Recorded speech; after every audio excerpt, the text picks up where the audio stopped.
Donald Trump will announce his decision on America's strategy in Afghanistan on Monday night in an address to U.S. troops and the nation almost 16 years after the war began. The U.S. president will provide an update on the path forward for America's engagement in Afghanistan and South Asia in an address to be delivered at 9 p.m. Eastern Time from the military base at Fort Myer, southwest of the Capitol, the White House said in a statement. Trump gathered top security officials on Friday at the Camp David presidential retreat in Maryland to weigh his options in the grueling conflict, saying afterwards that many decisions had been made. Wary of international involvements but eager for progress in the drawn-out Afghan war, the Trump administration had originally promised a new plan by mid-July.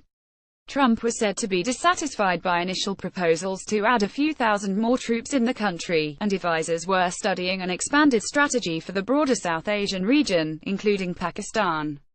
The decision comes after the departure from the White House on Friday of Steve Bannon, Trump's firebrand chief strategist, a nationalist who was said to be disinclined to see U.S. forces more deeply mired in the troubled region.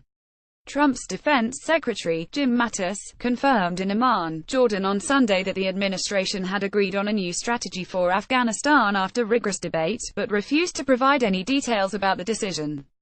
"I'm very comfortable that the strategic process was sufficiently rigorous, and did not go in with a preset condition in terms of what questions could be asked and what decisions could be made," he said. "Everyone who had equity was heard," he said, including budget officials responsible for funding the effort. Trump had several options on the table that ranged from backing away from the country to stepping up U.S. efforts to defeat the Taliban. In June he gave Mattis the power to increase troop numbers above the estimated 8,400 that have been in the country, close to 4,000 more, according to reports. Mattis arrived in Jordan Sunday on the first day of a 5-day swing through the Middle East, Turkey and Eastern Europe.